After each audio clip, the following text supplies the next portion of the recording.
చాలు మీ జీవితాన్ని నాశనం చేయడానికి, మీ పెళ్ళిని పెటాకులు చేయడానికి.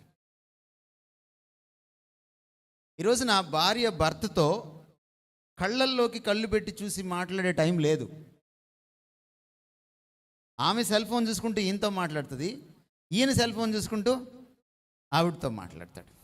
ఒకవేళ ఈమెకి నచ్చింది ఏదైనా ఉంటే పక్కన ఉన్న ఆయనకి ఈవిడ పంపిస్తుంది అనమాట, ఫార్వర్డ్ చేస్తుంది. ఆమెకి నచ్చింది ఏదైనా ఉంటే పక్కనున్న ఆయనకే మళ్ళీ ఫార్వర్డ్ చేస్తుంది అనమాట. ఎటు వచ్చి మనమే ఫార్వర్డ్ అవ్వట్లేదు, అది ప్రాబ్లం. అందుకని నేను మిమ్మల్ని అభినందిస్తున్నాను, పాస్టర్ గారిని కూడా అభినందిస్తున్నాను. వారి భారాన్ని నేను అర్థం చేసుకోగలను. ఈరోజు అవసరం ఇది మనకి. కుటుంబాలుగా కూర్చొని వాళ్ళ కుటుంబం గురించి ఆలోచించాల్సినటువంటి అగత్యం ఏర్పడింది. ఇది మన అవసరం. ఎందుకంటే మనకి సమయం దొరకట్లా మంచి విషయాలకి. మనం పిచ్చి పిచ్చి షార్ట్స్, రీల్స్ చూడడానికి మనకు చాలా టైం ఉంటుంది. ఇలా అనడానికి చాలా టైం ఉంటుంది మనకి. ఇలా అన్ని టైం చూసుకుంటే గంట అయిపోద్ది, 2 గంటలు అయిపోద్ది. ఈరోజు నా పరిస్థితులు కూడా ఎలా ఉన్నాయంటే, ఉదయాన్నే ఉద్యోగానికి వెళ్ళిపోతాం, సాయంత్రం అలసిపోయి వస్తాం. వంట వార్పు చేసుకొని తినేటప్పటికి ఇంకా అలసిపోతాం. ఉన్న కాస్త ఎనర్జీని భర్తకో, భార్యకో, పిల్లలకో ఎవరో సెల్ ఫోన్కి ఇస్తారు.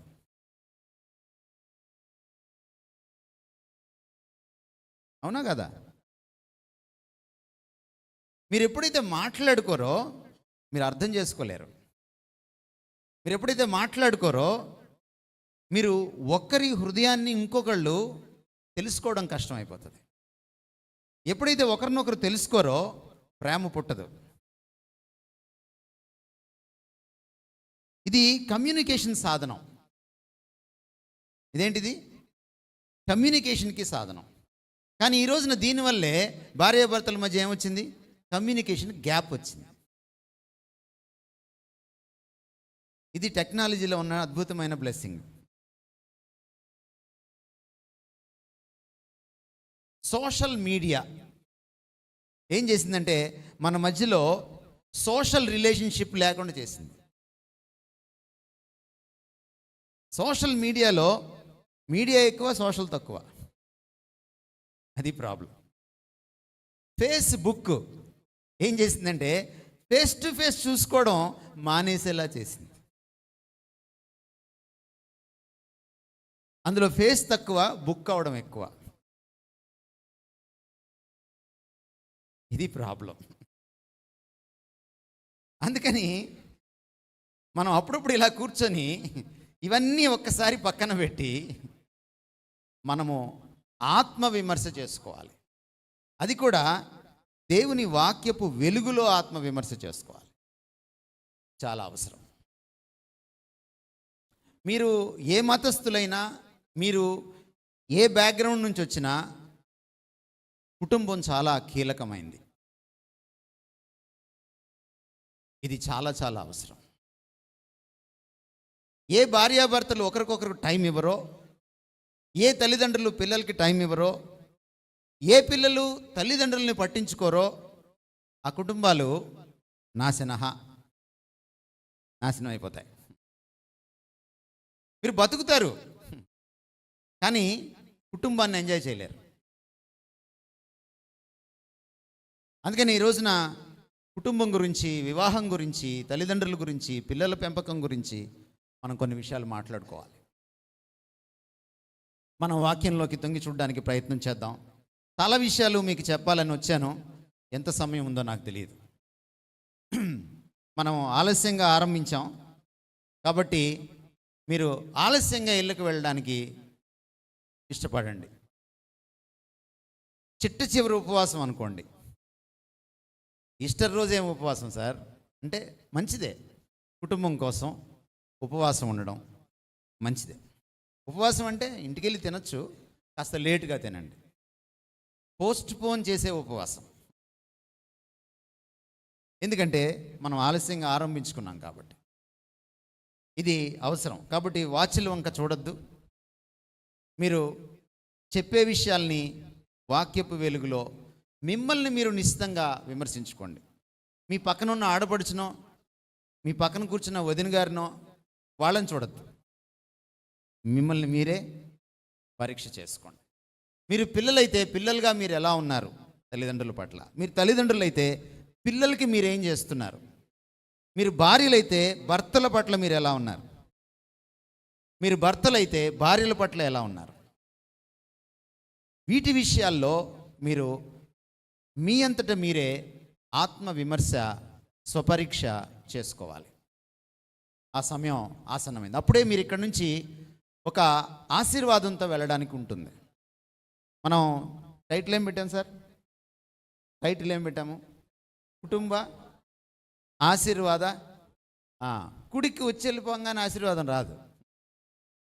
ఆశీర్వాదం ఎప్పుడు వస్తుందంటే వాక్యానికి విధేయత చూపించినప్పుడు ఆశీర్వాదం వస్తుంది.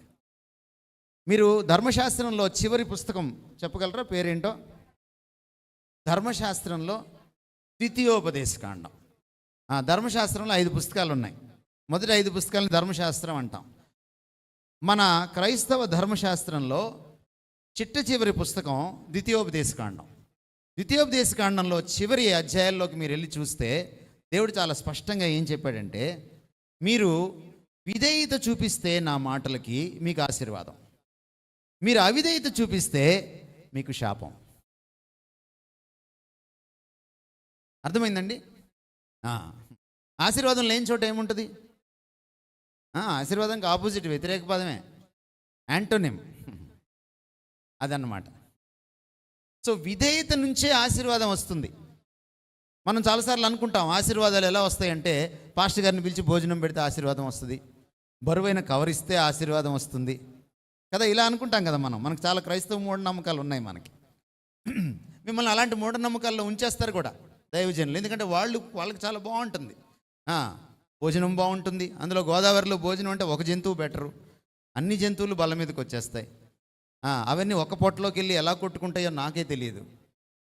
ఈరోజు కూడా భోజనం పెడితే ఒక జంతువే తిన్నాను నేను. కొంచెం జాగ్రత్తగా ఉండాలి మనం. సో దీనికోసం ఏం చేస్తున్నారంటే, మీకు ఆశీర్వాదం వచ్చే తర్వాత సంగతి, పాస్టర్ గారికి మాత్రం ఆశీర్వాదమే. అవి కాదు ఆశీర్వాదాలు. లేకపోతే ఎక్కడో బెల్లంపల్లికో కూకట్పల్లికో పంపిస్తే ఆశీర్వాదం అనుకుంటున్నారు మీరు. రావు అలాగా ఆశీర్వాదాలు. అంత చీప్గా ఆశీర్వాదాలు వస్తే ఇంకేమి. మీలాంటి వాడు ఉండేవాడు వెనకడికి, ఆయన పేరు యాకోబు, పాత నిబంధనలో ఉండేవాడు. ఆయన ఏమనుకున్నాడంటే మనుషుల దగ్గర నుంచి ఆశీర్వాదాలు వచ్చేస్తాయి అనుకున్నాడు. అనుకొని ఏం చేశాడంటే, వాళ్ళ అన్నను మోసం చేసి వాళ్ళ అమ్మ సహాయం తీసుకొని అమ్మ చిన్న కొడుకు కలిసి కళ్ళు కనపడిన నాన్న దగ్గర ఆశీర్వాదం కొట్టేశారు. ఆశీర్వాదంతో పాటు ఆస్తి కూడా కొట్టేశాడు. కొట్టేసి చాలా దూరం పరిగెట్టాడు. జీవితంలో చాలా ప్రయాణం చేసేసాడు.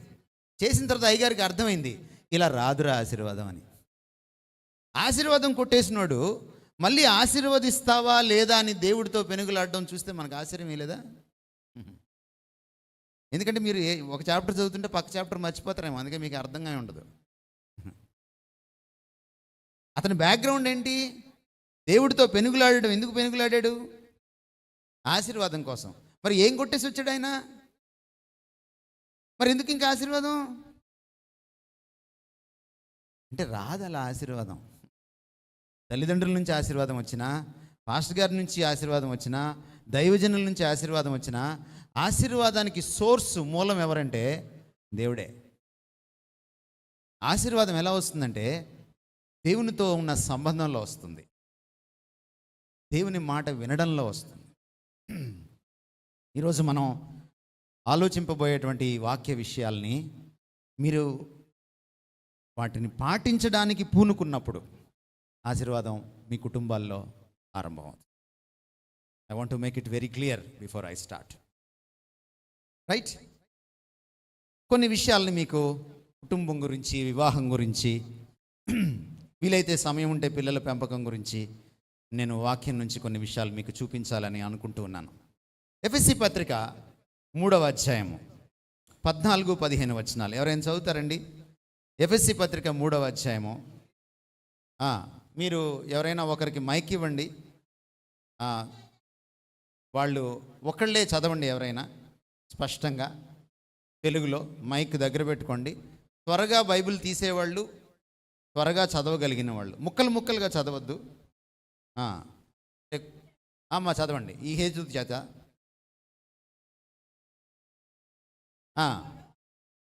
పరలోకమునందును భూమి మీదను ఉన్న ప్రతి కుటుంబము, గుర్తుపెట్టుకోండి, ఒక క్రైస్తవ కుటుంబమే కాదు, చర్చిలో ఉండే కుటుంబమే కాదు, భూమి మీద ఉన్న ప్రతి కుటుంబము ఏ తండ్రిని బట్టి కుటుంబమని, అదే నేను మీరు ముక్కలు చేసి చదవద్దని చెప్పింది. నేను ఏ తండ్రిని బట్టి కుటుంబం అని పిలువబడుచున్నదో ఒకటే మాట.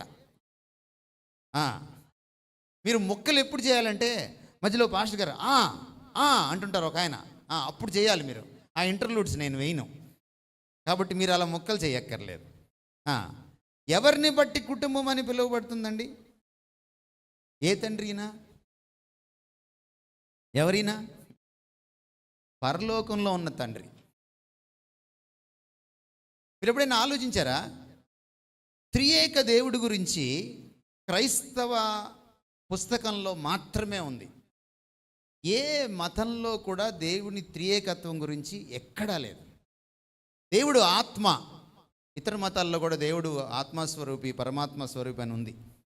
దేవుడు అనంతుడు, ఇతర మతాల్లో కూడా దేవుడు అనంతుడు అని ఉంది.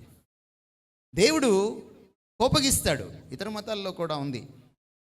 దేవుడు ప్రేమమయుడు, కరుణ చూపిస్తాడు, ఇతర మతాల్లో కూడా ఉంది. ఏమండి? కానీ దేవుడు ముగ్గురు వ్యక్తుల ఏకదేవుడు, త్రియేక దేవుడు ఎక్కడా లేదు. Only in the Bible you find this. ఇప్పుడు త్రియేక దేవత్వంలోకి వెళ్ళి మనం చూస్తే తండ్రికో పేరు, కుమారుడికి ఒక పేరు, పరిశుద్ధాత్మకు ఒక పేరు లేదు. వాళ్ళకి ఇచ్చిన టైటిల్స్ ఏంటంటే రిలేషన్షిప్ టైటిల్స్, సంబంధానికి సంబంధించినటువంటి నామాలని, నామకరణాన్ని మనం చూస్తాం. మొదటి వ్యక్తి పేరేంటి? తండ్రి. రెండవ వ్యక్తి పేరేంటి? ఏంటి ఈ పరిభాష? తండ్రి, కుమారుడు. ఈ పదాలు మీకు ఏం చెప్తున్నాయి? కుటుంబం గురించి చెప్తున్నాయి. ఏం చెప్తున్నాయి? కుటుంబం గురించి చెప్తున్నాయి. సో మొట్టమొదటి కుటుంబం ఎక్కడ ఆరంభమైంది? అయ్యో,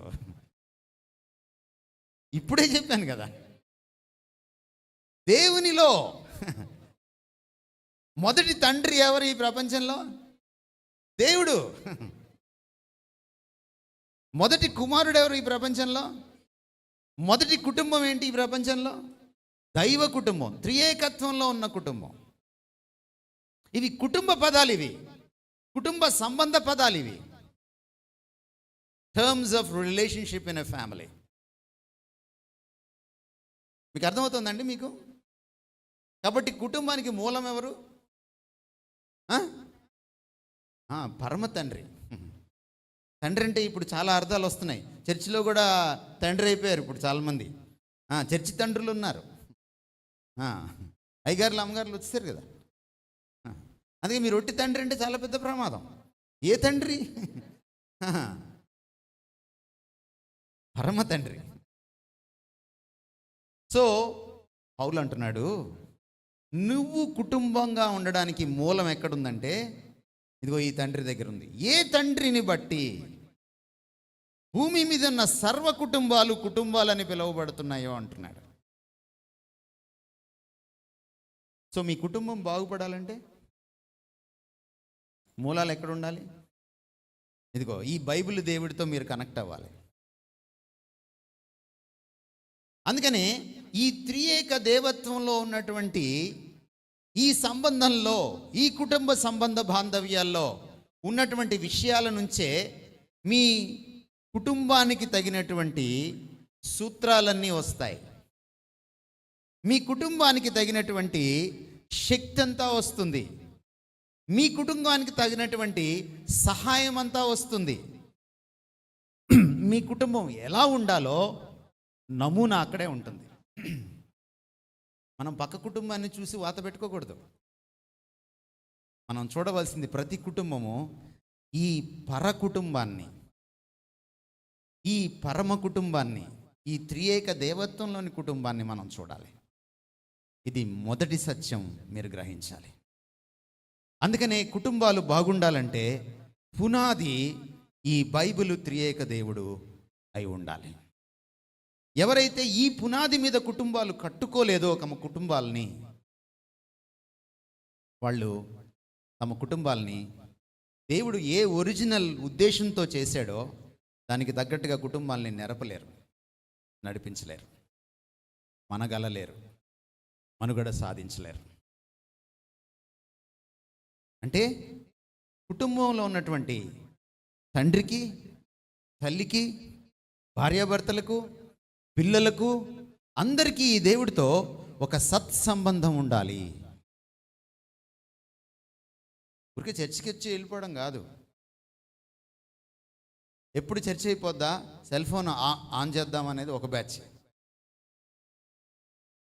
ఇక్కడ పాస్టర్ గారు ప్రసంగిస్తూ ఉండంగానే అక్కడ యూట్యూబ్లోనే లైవ్ చూసేది ఇంకొక బ్యాచ్.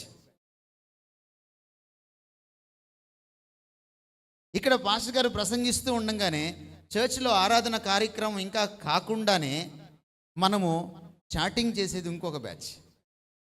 లేదంటారా? ఈ బ్యాచ్లు లేవంటారా మన చర్చిలో? చాలాసార్లు ఈ అమ్మాయిలు ఎందుకు చున్నీలు వేసుకుంటారు అనుకుంటాను నేను. ఆ చున్నీల కింద చాటింగ్లు చేస్తారు. అది వాళ్ళకి చాలా అడ్వాంటేజ్. చున్నీ ఇలా కప్పేశారంటే ఇంకెవరికేం తెలియదు. ఎందుకంటే మేము ఆడపిల్లలకి మగపిల్లలకి పాఠాలు చెప్తాం కదా, మాకు తెలుసు అన్నమాట. క్లాస్లో కూడా ఇదే జరుగుతుంది. ఇది కాదు, ఇక్కడ నువ్వు కూర్చున్నప్పుడు ఎలా కూర్చుంటావు అన్నది దాన్ని బట్టి నీకు దేవుడితో ఎలాంటి సంబంధం ఉందో చెప్పేయచ్చు. How serious you are about your God. నీ ఇక్కడ కూర్చున్న నీ కదలికలు, నీ శరీర భాష, నీ బాడీ లాంగ్వేజ్, నీ చూపులు, నీ కాన్సన్ట్రేషన్ చెప్పేస్తాయి. దాన్ని బట్టే నీ జీవితం కానీ నీ కుటుంబ జీవితం కానీ ఉంటుంది. ఇది మొదటి పాఠం. రెండవ పాఠం,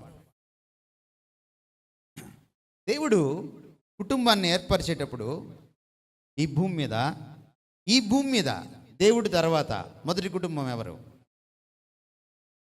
ఆదాము, హవ్వలు. రైట్. వాళ్ళిద్దరిది లవ్ మ్యారేజా, అరేంజ్డ్ మ్యారేజా, మేనేజ్డ్ మ్యారేజా? మేనేజ్డ్ మ్యారేజ్ అంటే ముందు లవ్ చేసుకుని తర్వాత అరేంజ్ చేసుకుంటారు, దాన్ని మ్యారేజ్ అంటారు. ఏ మ్యారేజ్ వాళ్ళది? None of the above? D పైవేవి కావు అంటున్నారు కొంతమంది. డి లేదండి, 3 ఉన్నాయి చాయిస్లు.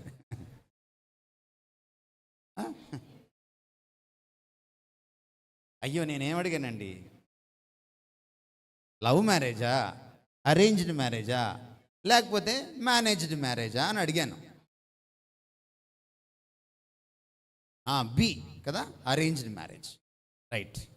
ఎందుకంటే పాపం ప్రేమిద్దాం అన్నా కూడా అవ్వలేదు అక్కడ. ప్రేమించడానికి ముందు ఎదురుగా ఒక అమ్మాయి ఉండాలి కదా.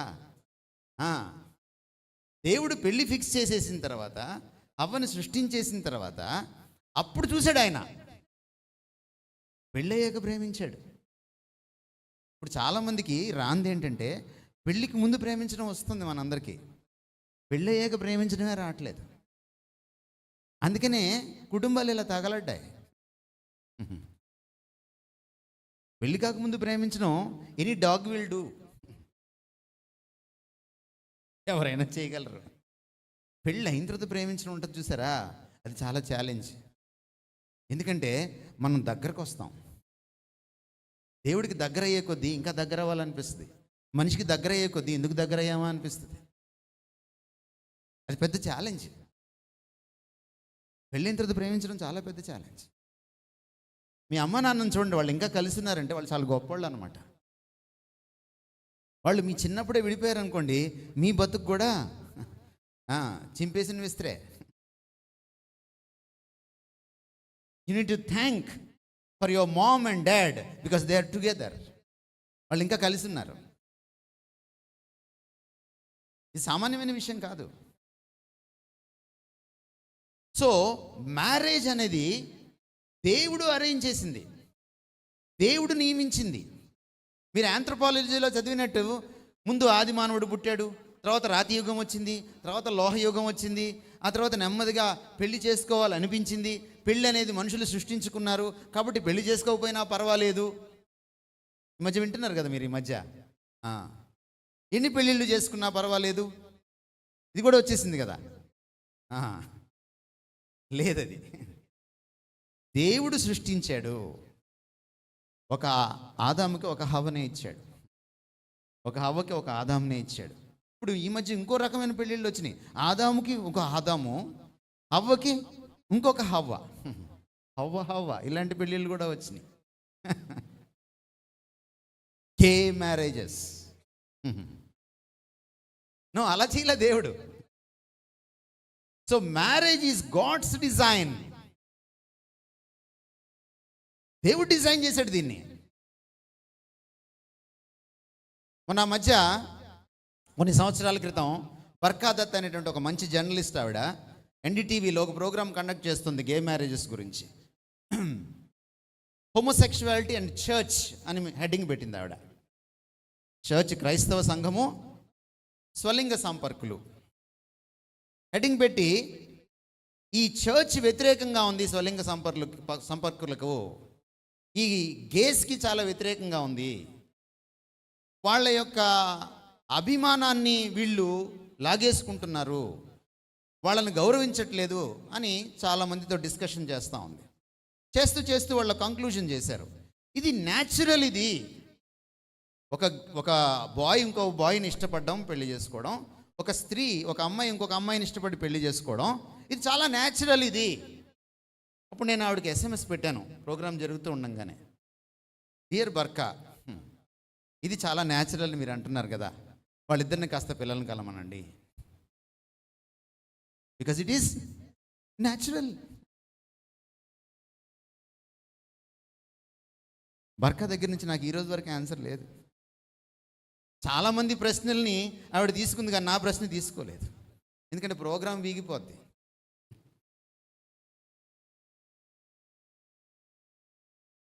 ద న్యాచురల్ థింగ్ ఏంటంటే అబ్బాయిని అమ్మాయే చేసుకోవాలి.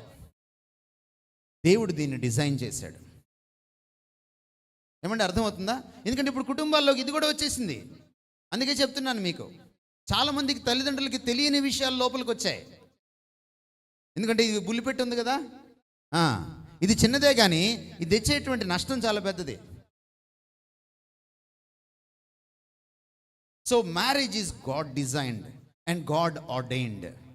దేవుడు దీన్ని నిర్వచించాడు, దేవుడే దీన్ని నియమించాడు. కాబట్టి మ్యారేజ్ ఎలా ఉండాలి, ఎందుకు ఉండాలి, ఎవరి మధ్య ఉండాలి, ఎవరు నిర్ణయిస్తారు? It is God. It is not man's idea, it is not women's idea, it is God's idea. So God is the parameter, the standard, the yardstick. ఆయనే ప్రమాణం, ఆయన వాక్యమే ప్రమాణం, ఆయన మాటే ప్రమాణం. అందుకనే మీరు పెళ్ళిళ్ళు చేసుకున్న వాళ్ళు దీన్ని చదవాలి. ఇందులో అనేకమైన సూత్రాలు ఉంటాయి. భార్య భర్తతో ఎలా ఉండాలి, భర్త భార్యతో ఎలా ఉండాలి, భార్యాభర్తలు పక్కింటి వాళ్ళతో ఎలా ఉండాలి, భార్యాభర్తలు పిల్లలతో ఎలా ఉండాలి, పిల్లలు తల్లిదండ్రులతో ఎలా ఉండాలి, ఇందులో ఉంది. రెండవ విషయం మీకు నేను చెప్పాను, మ్యారేజ్ చేసుకునేటప్పుడు మ్యారేజ్కి మరొక పునాది సత్యం ఉంది వాక్యంలో. ఫస్ట్ మ్యారేజ్ దగ్గరికి వెళ్ళాలి కదా మనం. మ్యారేజ్ గురించి అర్థం చేసుకోవాలంటే ఎక్కడికి వెళ్ళాలి? మూలాలకు వెళ్ళాలి. ఫస్ట్ మ్యారేజ్ ఎక్కడ దొరుకుతుంది మీకు? ఆదికాండం 1-2 అధ్యాయాల్లో దొరుకుతుంది మీకు కదా. మొదటి అధ్యాయం చివరి భాగంలోకి వచ్చి మీరు 28 నుంచి మీరు చదివితే మీరు చూడండి, మీకు కనపడేటువంటి విషయం ఏమని కనపడుతుందంటే, దేవుడు వారిని ఆశీర్వదించెను. వివాహానికి ఆశీర్వాదం ఎక్కడి నుంచి వస్తుంది? ఏమని ఆశీర్వదించాడు చూడండి. ఫలించి అభివృద్ధి పొంది విస్తరించి భూమిని నిండించి దాన్ని లోబర్చుకోవాలి. మీరు ఇంకా చదివితే సృష్టిని పాలించండి, సృష్టిని పరిపాలించండి, ఏలండి. ఎవరు ఏలాలి? ఆదాము ఒక్కడేనా? కాదు. మీరు, బహువచనం ఉంది చూడండి అక్కడ, మీరు ఇద్దరూ కలిసి, భార్యాభర్తలు ఇద్దరు కలిస్తే ఏమవుతుంది? ఏమవుతుంది? ఏళ్తారు మీరు ప్రపంచాన్ని. భార్యాభర్తలు ఇద్దరు కలిస్తే ఏమవుతుంది? అది కూడా దేవుడి అధికారం క్రింద కలిసి ఉంటే ఏమవుతుంది? ఏలుబడి జరుగుతుంది. కలిసి ఉండకపోతే ఏమవుతుంది? వేరే వాళ్ళు మిమ్మల్ని ఏలడం మొదలెడతారు, వేరే వాళ్ళకి మీరు బానిసలు అయిపోతారు. It is through marriage that God fulfils his purposes on the earth. ఈ భూమిని, ఈ సృష్టిని చేశాక, ఈ సృష్టిలో, ఈ భూమిలో తన నిత్యమైనటువంటి ఉద్దేశాల్ని దేవుడు వివాహం ద్వారా నెరవేర్చుకోవాలనుకుంటున్నాడు. వివాహం కేవలం భార్యాభర్తల యొక్క సుఖ సంతోషాలకు మాత్రమే కాదు. ఎస్, ఆఫ్ కోర్స్ వివాహంలో సుఖ సంతోషాలు ఉంటాయి, శారీరక, మానసిక, సామాజిక సుఖ సంతోషాలు ఉంటాయి, భావోద్రేకపరమైన సుఖ సంతోషాలు ఉంటాయి. But that's not the ultimate purpose of marriage. మ్యారేజ్కి చాలా పెద్ద ఉద్దేశం ఉంది. భార్యాభర్తల ద్వారా ఈ భూమి మీద తాను అనుకున్న విషయాలను దేవుడు నెరవేర్చుకుంటాడు. అందుకని కుటుంబం చాలా కీలకమైంది, అందులో దంపతులు చాలా కీలకమైన. ఎప్పుడైతే వీళ్ళిద్దరూ విడిపోతారో, ఫలించి అభివృద్ధి పొంది విస్తరించి భూమిని నిండించి దాన్ని స్వాధీనం చేసుకోవడం సాధ్యం కాదు. దేవుడు సృజించేటప్పుడే ఎలా సృజించాడు? ఒకరిని స్త్రీగాను మరొకని పురుషునిగాను సృజించాడు. ఇద్దరు స్త్రీలని, ఇద్దరు పురుషుల్ని. అరే, ఆదాము ఒంటరిగా ఉండడం మంచిది కాదు, ఇంకొక ఆదాముని ఇద్దాం అనుకోలేదు, అలా అనుకోలేదు. పురుషుడికి స్త్రీని ఇచ్చాడు, స్త్రీకి పురుషుడిని ఇచ్చాడు. దీన్ని బట్టి మీకు ఏమర్థం అవుతుంది? వివాహం ఎవరి మధ్య జరగాలి? స్త్రీ పురుషుల మధ్య జరగాలి. మీకు అర్థమవుతుంది? We are not against gays, we are against gay marriages. నపుంసకులకో స్వలింగ సంపర్కులకో మనం వ్యతిరేకం కాదు. వాళ్ళు కూడా దేవుని సృష్టి, కానీ వాళ్ళు మనం ప్రేమించాలి. కానీ వారి మధ్య లైంగిక సంబంధాన్ని, వైవాహిక సంబంధాన్ని వాక్యం ఒప్పుకోదు. God loves the gays but not the gay marriages. And your stand as a Christian is also the same. అదే అయి ఉండాలి. ఏమండి నేను చెప్పేది అర్థమవుతుందా? ఈ మధ్యకాలంలో తెలుగులో పూర్తిగా మాట్లాడాలన్నా, ఇంగ్లీష్లో పూర్తిగా మాట్లాడాలన్నా భయం వేస్తుంది. ఎందుకంటే ఈ చైతన్య నారాయణ వచ్చిన తర్వాత 2 భాషలు రావట్లేదు, తెలుగులో మాట్లాడాల్సి వస్తుంది. అందుకని మధ్య మధ్యలో అడుగుతున్నాను, అర్థమైందా అని. మీరు ఇంగ్లీష్లోనో తెలుగులోనో నాకు అర్థమయ్యేటట్టు ముఖం పెట్టండి. మీరు శిలాప్రతిమల్లా కూర్చున్నారనుకోండి, అవునా ఐసి అర్థమైంది అన్నట్టుగానే మీరు ముఖం పెడితే ఆ ముఖ కవళికల్లో మార్పులు వస్తే నాకు కాస్త మేలు చేసిన వాళ్ళు అవుతారు. అందుకని శిలల్లా కూర్చోవద్దు. శిల్ప అని పేరు పెట్టుకుంటే పెట్టుకున్నారు, కానీ you should not be like Shilpa, right? కనుక మనం చూస్తే దేవుడు, మీరు 26, 27 వచనాలు చదివితే, ఒకసారి చదువుతారమ్మా. దేవుడు తన స్వరూపమందు ఎవరినండి? తన స్వరూపమందు ఎవరిని? నరుని, సింగులర్. ఏకవచనం బహువచనం తెలుసు కదా మీకు. నరుని సృజించెను. తర్వాత ఏముంది? దేవుని స్వరూపమందు ఎవరిని? వానిని. వారినియా? వానిని, సింగులర్. తర్వాత స్త్రీని గాను పురుషుని గాను, మళ్ళీ అదే మీరు ఆ, మీరు అలా పరిగెట్టకూడదు. వారిని సృజించను. మీకేమర్థమైంది? ఇద్దరు ఒకటని అర్థమైంది, నెంబర్ 1. ఎందుకంటే వాణి ఏమైంది? వారి అయింది. ఏమండి? రెండవది మీకు ఏమర్థమైందంటే ఇద్దరిని దేవుడు సమానంగా తన పోలికలో సృష్టించుకున్నాడు. దేవుడు నరుని సృజించను అని అన్నప్పుడు ఆదాముని సృజించనని కాదు అది అర్థం, మనిషిని సృష్టించాడు అని. ఇప్పుడు దేవుని పోలిక ఎవరంటే పురుషుడు ప్లస్ స్త్రీ ఈజ్ ఈక్వల్ టు దేవుని పోలిక, దేవుని స్వరూపం. అందుకనే పురుషుడు ఒక్కడే ఉంటే స్వరూపం పూర్తి కాల, స్త్రీ ఒక్కటే ఉంటే స్వరూపం పూర్తి కాల. వివాహం వచ్చి ఏం చేసింది? స్వరూపాన్ని పూర్తి చేసింది. అందుకని వివాహంలో నీ తోటి జీవిత భాగస్వామి నీకు కాంప్లిమెంటరీ అంటారు, అంటే నిన్ను కంప్లీట్ చేసేవాడు. నువ్వు సింగిల్గా ఆయన స్వరూపాన్ని పరిపూర్ణంగా నువ్వు ఎక్స్ప్రెస్ చేయలేవు. నీకు పక్కన ఒక మేల్ పార్ట్నర్ లేక ఒక ఫిమేల్ పార్ట్నర్, ఒక మేల్కి ఒక ఫీమేల్, ఒక ఫీమేల్కి ఒక మేల్ కావాలి. Together you comprise the image of God. మీరిద్దరూ కలిసి ఒక్కటవుతారు.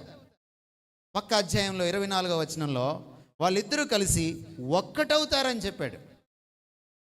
ఒక్క స్వరూపంగా మీరు మారుతారు.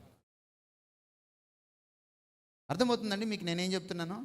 శారీరకంగా తీసుకున్నారనుకోండి, ఉదాహరణకి మీరు పురుషులంత బలవంతులు కాదు, అందుకని బలహీన ఘటము అని రాశాడు.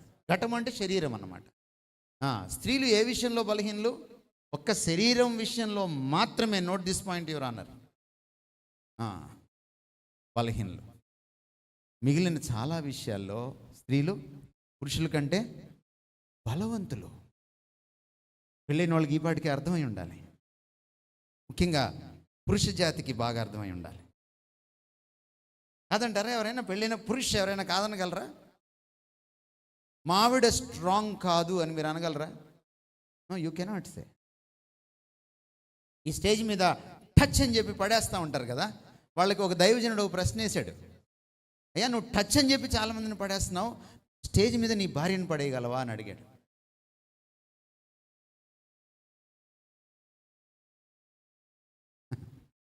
మరి వైఫ్ అంటే అంత పవర్ఫుల్. ఒకవేళ నువ్వు ప్రయత్నం చేస్తే నువ్వు పడిపోవాల్సిందే తప్ప. సో ఇక్కడ పెద్ద సానుభూతి చూపించాల్సింది ఏం లేదు. They are very strong. మీకు ఒక ఎగ్జాంపుల్ కూడా ఇస్తాను. భార్య పోయిన భర్త ఎక్కువ కాలం జీవించలేడు. మీరు చూసుకోండి కావాలంటే. మరి ఎందుకు పెళ్లి చేస్తారో వెంటనే పురుషుడికి నాకు తెలియదు, కానీ పురుషుడికి పెళ్లి చేసినప్పుడు భార్య పోయినప్పుడు స్త్రీకి కూడా పెళ్లి చేయాలి, అది న్యాయం. కానీ మీరు గమనిస్తే భార్య పోతే భర్త జీవించడం ఎక్కువ కాలం కష్టం. కానీ భర్త పోయిన తర్వాత కూడా ఈవిడే కాదు, పిల్లల్ని కూడా పెంచి ఈవిడ జీవించేస్తుంది. అంత స్ట్రాంగ్.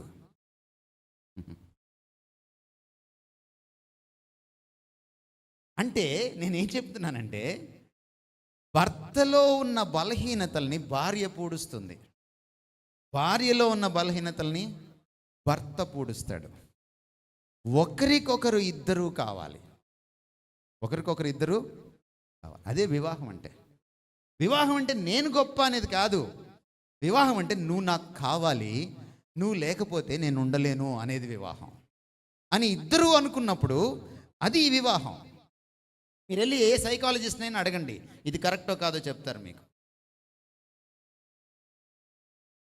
ఇక్కడ నేను గొప్ప అని ఎప్పుడైతే నువ్వు అనుకుంటావో పెళ్ళేమవుతుంది? పెళ్ళేమవుతుంది? పెటాకులు అవుతుంది, అంతే. భర్తలు ఒకవేళ భార్యల కంటే గొప్పవాళ్ళు అనుకుంటే మీరు మెటర్నిటీ లీవ్కి అప్లై చేయొచ్చు. మీరే పిల్లల్ని కనేయచ్చు, మీరే నవమాసాలు మోసేయచ్చు. మోయగలరా?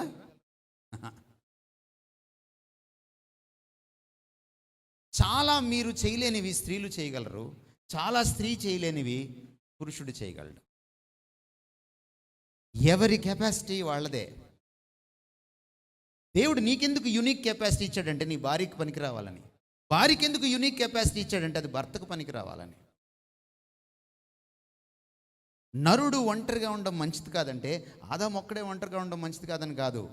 స్త్రీ అయినా పురుషుడైనా ఒంటరిగా ఉండలేరు.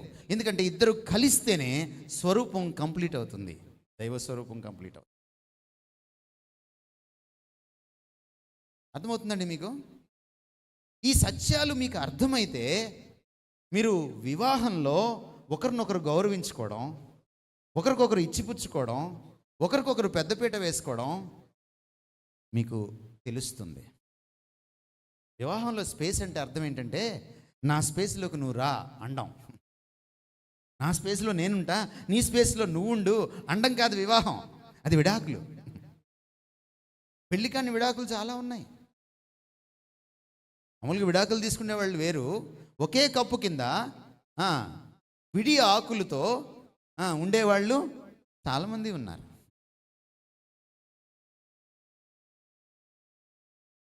So this is what the Bible teaches. మనల్ని దేవుడు స్త్రీని పురుషుణ్ణి ఒకరి మీద ఒకరు ఆధారపడేటట్టుగా, పరస్పర ఆధార ఉండేటట్టుగా మనల్ని సృష్టించాడు. ఇంటర్ డిపెండెంట్గా చేశాడు. ఇద్దరూ కలిసి దేవుడి మీద ఆధారపడాలి. Nobody is completely independent. ఈ మధ్య స్త్రీవాదం వచ్చిన తర్వాత, లేదా పురుషవాదం దాని డామినెన్స్ పెరిగిన తర్వాత ఇలాంటి తప్పుడు ఆలోచనలు పుట్టాయి. ఎవరికి వారే వాళ్ళ యొక్క గొప్పతనాన్ని చూపించుకోవాలనుకుంటున్నారు. No, not at all. అంతేకాదు, వాళ్ళని స్త్రీ పురుషులుగా చేసినప్పుడు ఆయన సమానంగా చేశాడు. ఆమెంత స్వరూపమో ఈయనంత స్వరూపము, ఈయనెంత స్వరూపమో ఆవిడెంత స్వరూపము. ఆవిడ్ని ఈయన కంటే తక్కువగాను, లేకపోతే ఆమె కంటే ఇతన్ని తక్కువగాను చేయలేదు ఆయన. అందుకనే విలువలో, గౌరవంలో ఇద్దరికీ సమానమైనటువంటి వాల్యూ ఉంది. ఇద్దరికీ ఒకే పీట వేశాడు. ఇద్దరినీ స్వరూపంలో చేసుకున్నాడు. ఒకరిని దైవ స్వరూపంలోనూ ఇంకొకరిని దూతల స్వరూపంలోనూ చేయలా. అలా చేయలా. ఒకరిని నాయక స్వరూపంలోనూ ఇంకొకరిని సేవక స్వరూపంలోనూ చేయలా. ఇద్దరికి నాయకత్వ బాధ్యతలు ఉంటాయి, ఇద్దరికి సేవకత్వ బాధ్యతలు ఉంటాయి. మనం ఇంకా ముందుకు వెళ్దాం. కొన్ని అద్భుతమైన విషయాలు మనం చూడడానికి ప్రయత్నం చేద్దాం. ఎవరైనా 1 కొరింథీ పత్రిక 11వ అధ్యాయం 3వ వచనం చదువుతారా? ప్రతి పురుషునికి శిరస్సు క్రీస్తు, స్త్రీకి శిరస్సు పురుషుడు, క్రీస్తునకు శిరస్సు తండ్రి అయిన దేవుడు. ఈ మాట, ఈ వచనం మీకు అర్థం కావాలి. ఇది చూస్తుంటే మీకేం అర్థమైంది? అధికార అంతస్తులు, స్థాయిలు మీకు అర్థమవుతున్నాయి. Hierarchy of authority. టాప్లో ఎవరున్నారు? తండ్రి అయిన దేవుడు. ఆయన కింద ఎవరున్నారు? కుమారుడైన క్రీస్తు. ఆయన కింద ఎవరున్నారు? భూమి మీద పురుషుడు. ఆయన కింద ఎవరున్నారు? స్త్రీ. అంటే మీకేం అర్థమవుతుంది? రెండిటిని కలిపి మాట్లాడుతున్నాడు. మనం ఎక్కడ ఆరంభించాం? దైవ కుటుంబం దగ్గర ఆరంభించాం. ఎక్కడికి వచ్చాం? మానవ కుటుంబాల దగ్గరికి వచ్చాం. ఇప్పుడు ఈ వచనం ఏం చెప్తుంది? దైవ కుటుంబాన్ని, మానవ కుటుంబాన్ని కలిపి ఒక వచనం రాశాడు. అంటే మీకేం అర్థమవుతుంది? ఈ భూమి మీద ఉన్నటువంటి మానవ కుటుంబంలో భార్యాభర్తల మధ్య సంబంధము తండ్రి కుమారుల మధ్య సంబంధానికి ఒక ప్రతీక. అంటే భార్యాభర్తలు ఒకరి పట్ల ఒకరు ఎలా ప్రవర్తించాలి, ఎలా ఒకరి పట్ల ఒకరు ప్రతిస్పందించాలి, ఒకరినొకరు ఎలా గౌరవించుకోవాలి, ఒకరినొకరు ఎలా ప్రేమించుకోవాలి, ఇవన్నీ మనకి ఎలా తెలుస్తాయంటే వారిద్దరి మధ్య సంబంధాల్ని, ఆ సంబంధంలో ఉన్నటువంటి విషయాల్ని మనం చదవాలి. ఏమండి, మీకు అర్థమవుతుందా నేనేం చెప్తున్నాను? అనేకమైన విషయాలు మనకి ఇక్కడ కనబడుతున్నాయి. ఇప్పుడు త్రియేక దేవత్వంలో తండ్రి కుమారుడు ఉన్నారు ఆ కుటుంబంలో, దైవ కుటుంబంలో. కింది కుటుంబంలో భార్య భర్త ఉన్నారు కదా, రైట్. ఇప్పుడు ఎక్కడైనా బైబిల్లో ఆదికాండం నుంచి ప్రకటన గ్రంథం వరకు కుమారుడికి తండ్రి లోబడినట్టుందా?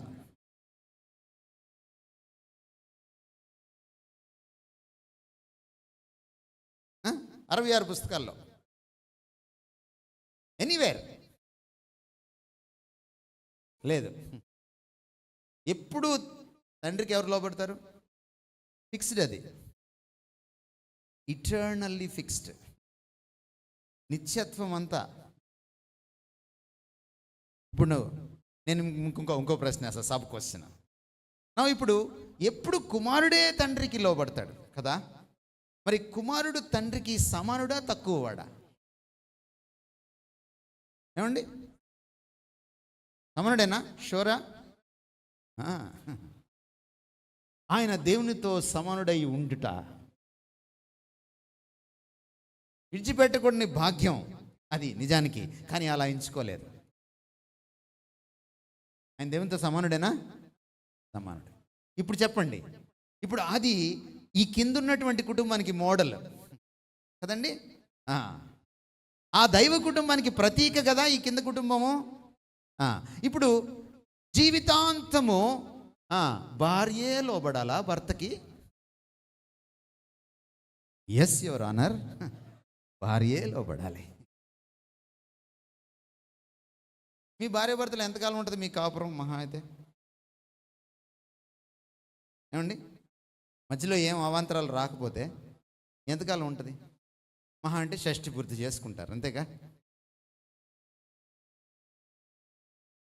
నా ఒక 60-70 ఏళ్ళు దాంపత్య జీవితంలో మీరు లోబడ్డానికి అంత ఫీల్ అయిపోతే, నిత్యత్వం అంతా తండ్రికి కుమారుడు లోబడ్డానికి ఎంత ఫీల్ అవ్వాలి? But he always obey. దీన్ని బట్టి మీకేం అర్థమవుతుంది? ఒబీడియన్స్ దగ్గర నేను మళ్ళీ వస్తాను. మీకేం అర్థమవుతుందంటే వారిద్దరి మధ్య సమానత్వము, అలాగే భార్య భర్తకి లోబడినా కూడా వారిద్దరి మధ్య ఏముంది? సమానత్వం ఉంది. చాలాసార్లు భార్యలు లోబడేటప్పుడు వాళ్ళు ఏమనుకుంటారంటే, నేనేమో తక్కువ దాన్నా, నేనే లోబడాలా?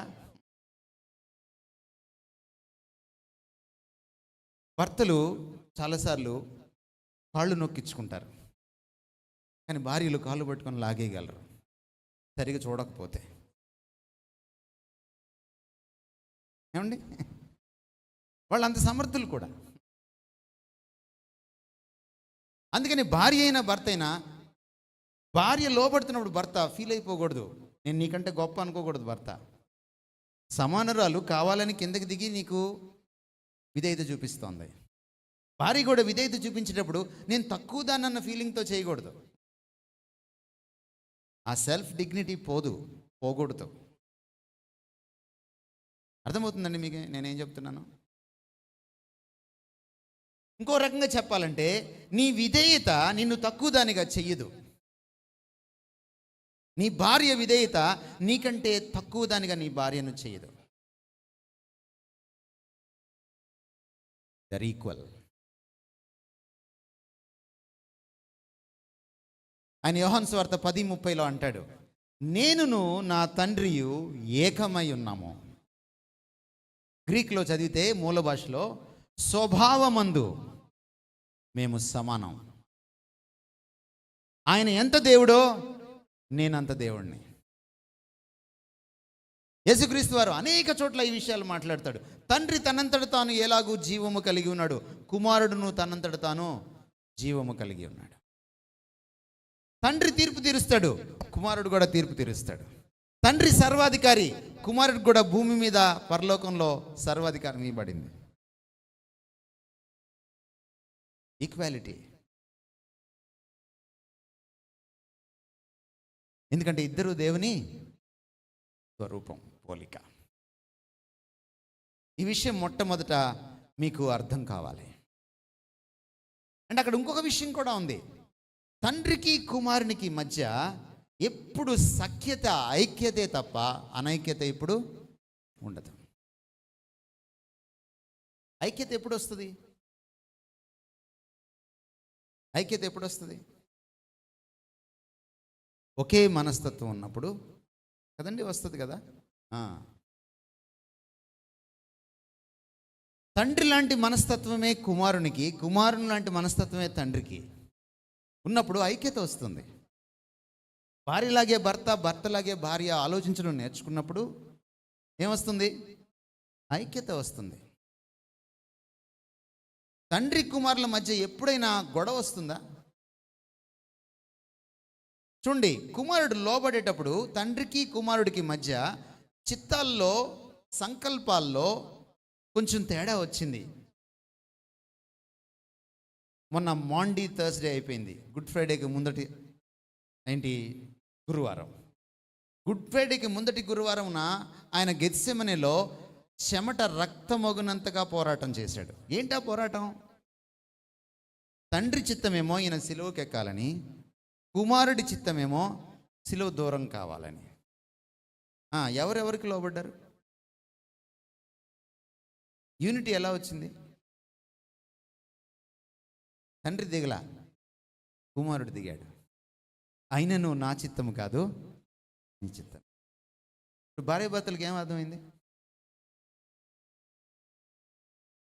ఇల్లు కట్టించుకోవాలి, లేకపోతే అమ్మాయి పెళ్లి చేయాలి, లేకపోతే షాపింగ్ చేయాలి, లేకపోతే ఈ నెలే చీర కొనాలి, లేకపోతే ఈ నెలే బంగారం కొనాలి.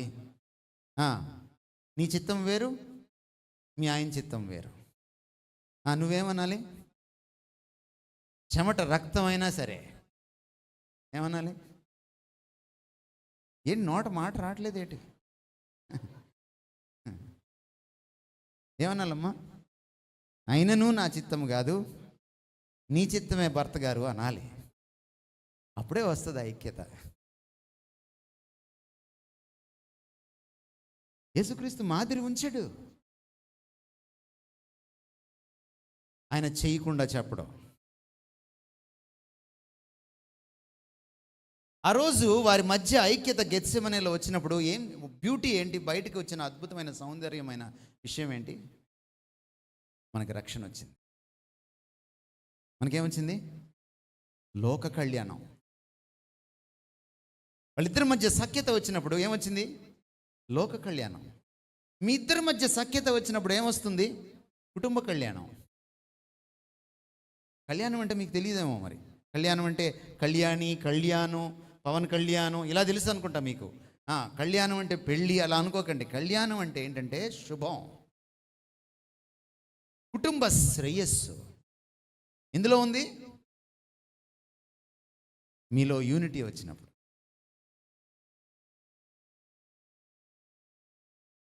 సరే, తండ్రి కుమారుల గురించి చూద్దాం. వారు పోషించేటువంటి పాత్ర ఇద్దరు సమానమే. చూడండి ఒకసారి యోహాను సువార్త 10:17. యోహాను సువార్త 10:17.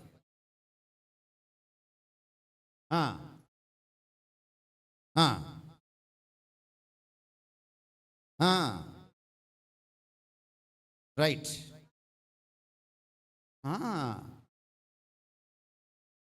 వండర్ఫుల్. ఆయన విధేయత ఎలా ఉందండి? ఆయన లోబడ్డము నా అంతటా నేనే.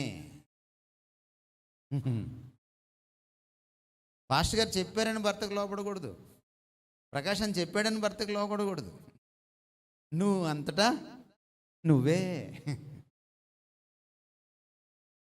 కొన్నిసార్లు మనం భర్తకి లోబడేటప్పుడు మీ చెల్లి లోబడుతుందా వాళ్ళ భర్తకి? ఇది వస్తుందన్నమాట. ఆడపడుచు లోకబడినా లోబడకపోయినా ఈ పడుచు మాత్రం లోబడాల్సిందే. ఆ పడుచు తన దాంపత్య జీవితం గురించి దేవుడికి ఆవిడ లెక్క అప్పచెప్పుకోవాలి. ఆవిడ లెక్క వేరు. ఈ పడుచు ఈవిడి జీవితం గురించి, ఈవిడి దాంపత్య జీవితం గురించి ఈవిడ మళ్ళీ వేరే లెక్క చెప్పాలి. ఆడపడుచు లోబడట్లేదు ప్రభువా, అందుకే నా భర్తకి నేను లోబడలేదు అని అనడానికి కుదరదు రేపొద్దున. నీ అంతటా నువ్వే. రైట్, మనం చదువుదాం 14:28. అదే యోహాను సువార్త.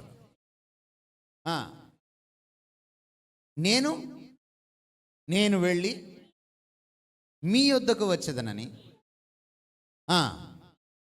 మీతో చెప్పిన మాట మీరు వింటిరి కదా. తండ్రి నాకంటే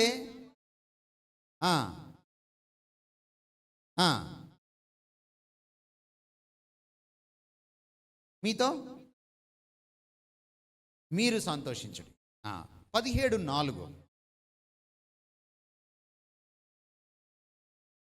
చేయుటకు నీవు నాకిచ్చిన పని నేను సంపూర్ణముగా నెరవేర్చి భూమి మీద నిన్ను మహిమపరిచితిని. చూడండి, రక్షణను అమలు చేసేది ఎవరంటే క్రీస్తు. రక్షణను ఆలోచన చేసేది ఎవరంటే తండ్రి. పాత్రలు వేరు, ఇద్దరు సమానమే, కానీ పోషించే పాత్ర రోల్స్ అంటాం ఇంగ్లీష్లో. రోల్స్ అంటే చుట్టలు కాదు, రోల్స్ అంటే పోషించే పాత్ర. కుటుంబంలో భార్య పాత్ర భార్యే పోషించాలి, భర్త పాత్ర భర్తే పోషించాలి. ఇచ్చిపుచ్చుకోకూడదు.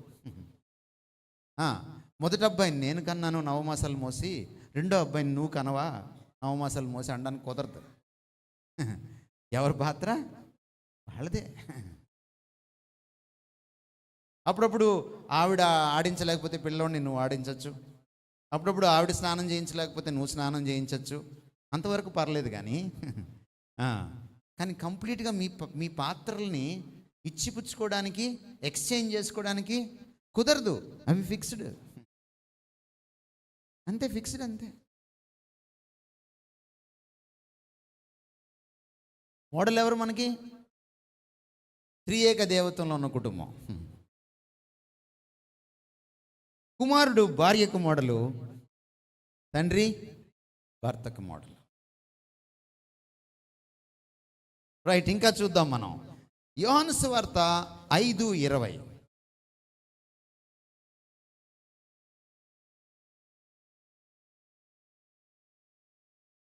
తండ్రి కుమారుని ప్రేమించుచు తాను చేయువాటినెల్లను ఆయనకు అగుపరుచుచున్నాడు. అన్నీ చెప్తాడనమాట. అక్కడికి వద్దాం మనం. ఇంకొక వచనం కూడా చదువుదాం. 14:31. 14:31.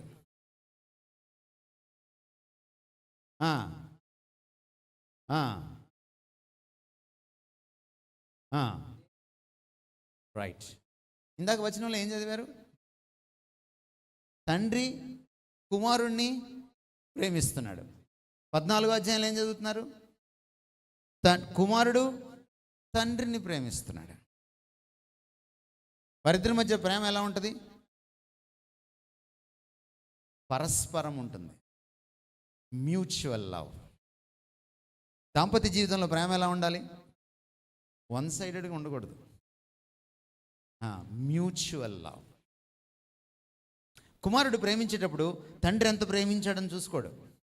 తండ్రి ప్రేమించేటప్పుడు రేపు కుమారుడు ప్రేమిస్తాడో లేదని చూసుకోడు. తండ్రి ప్రేమిస్తూనే ఉంటాడు, తండ్రి ప్రేమించాడో లేదో అని చూసుకోకుండానే కుమారుడు ప్రేమిస్తూనే ఉంటాడు. చాలాసార్లు మనం ప్రేమించేటప్పుడు ఏం చేస్తాం? మన ప్రేమ చదివింపుల్లాగా ఉంటుంది, పెళ్ళిలో చదివింపుల్లాగా. పెళ్ళిలో చదివింపులు ఎలా ఉంటాయి తెలుసు కదా మీకు? ఒక ఆవిడ కూర్చొని రాస్తూ ఉంటుంది చాలా సీరియస్గా. ఎందుకు రాస్తుంది ఆవిడ? చదివింపులు ఎందుకు రాస్తారు? ఎవరైనా కొట్టేస్తారనా? నెక్స్ట్ టైం మనం ఎంత చదివించాలో కోసం. పాపం వీళ్ళకి పెళ్ళి అవుతుంది, 500 చదివిస్తారు. ఒక 5 ఏళ్ళ తర్వాత 10 ఏళ్ళ తర్వాత వీళ్ళింట్లో ఎవరికో పెళ్ళి అవుద్ది.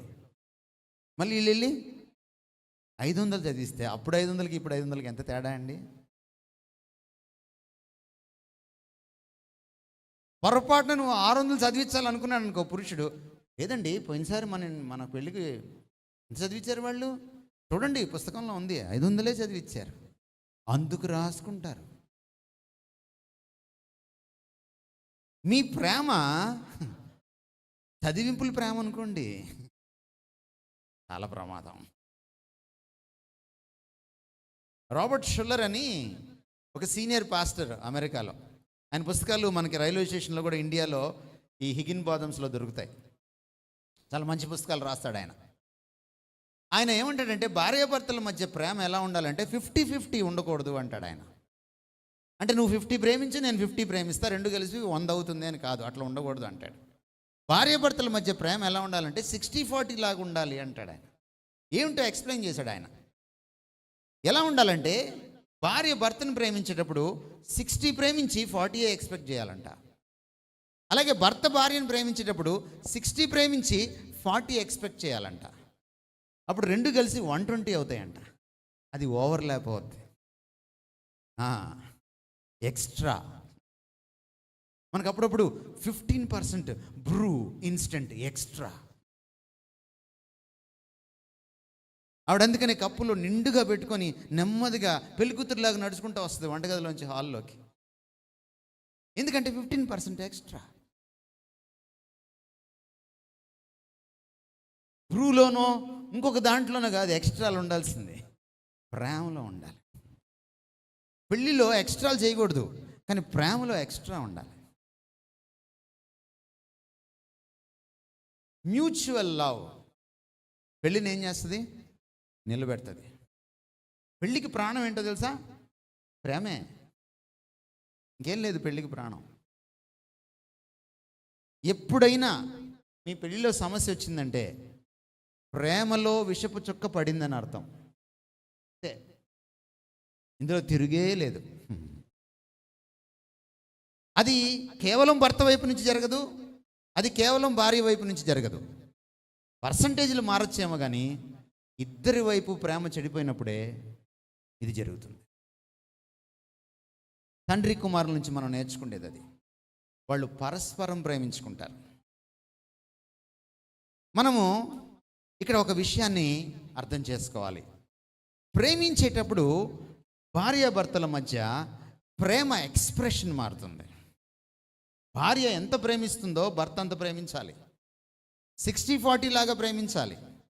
కానీ ఈ ప్రేమించే తీరుంటుందే, దీన్ని వ్యక్తం చేసే విధానంలో మార్పు ఉంటుంది. చిన్నవాళ్ళు పెద్దవాళ్ళని ప్రేమించేటప్పుడు ఆ ఎక్స్ప్రెషన్ వేరుగా ఉంటుంది. పెద్దవాళ్ళు చిన్నవాళ్ళని ప్రేమించేటప్పుడు ఆ ఎక్స్ప్రెషన్ వేరుగా ఉంటుంది. ఉదాహరణకి తల్లిదండ్రులు పిల్లల్ని ప్రేమించేటప్పుడు వాళ్ళు ఎప్పుడు పిల్లలకి విధేయత చూపించరు, ఎంత ప్రేమించినా. నువ్వు పిల్లలు చెప్పినట్టు వింటున్నావంటే నువ్వు తండ్రివి కాదు, తల్లివి కాదు, నువ్వు ఇంకేంటో.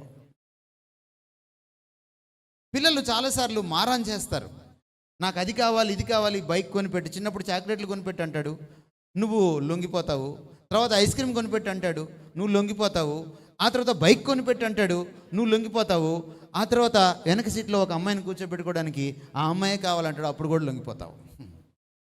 నువ్వు తల్లివి తండ్రివి అవ్వవు. తల్లిదండ్రులు పిల్లల్ని ప్రేమించేటప్పుడు విధేయత ఉండదు.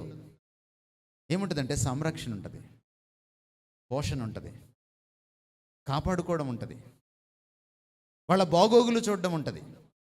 పిల్లలు తల్లిదండ్రులను ప్రేమించేటప్పుడు విధేయత ఉంటుంది. అర్థమవుతుందండి?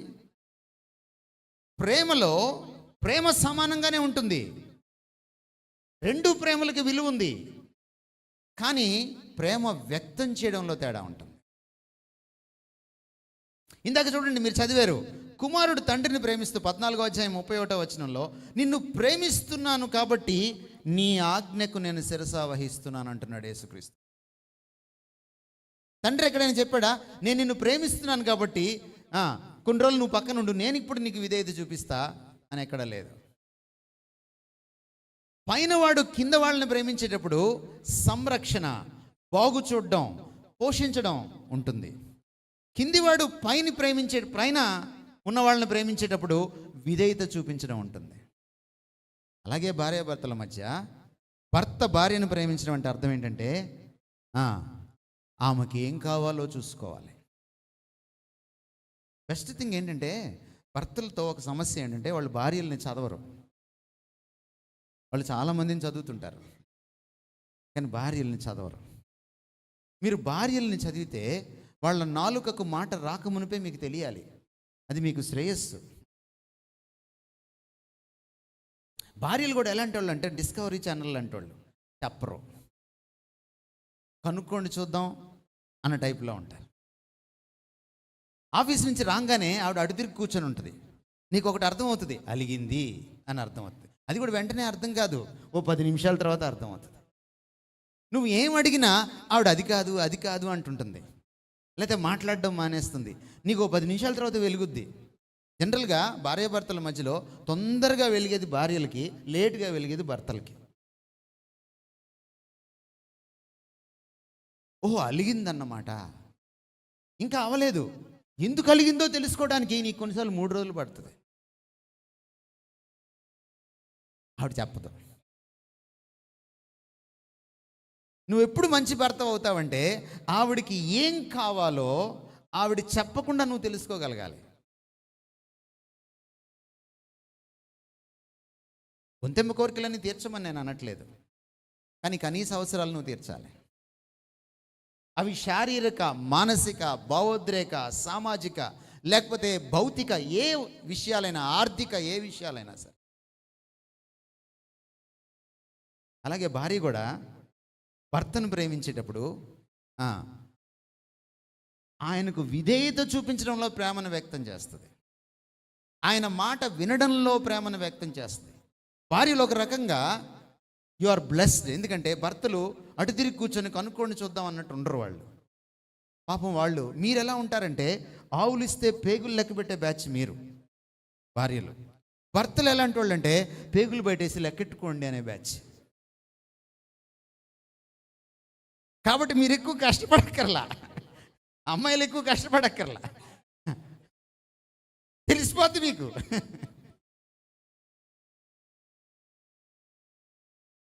Expression of love changes. ఏమంటే మీకు అర్థమవుతుందా నేనేం చెప్తున్నాను? మనం ఇంకొంచెం ముందుకెళ్దాము.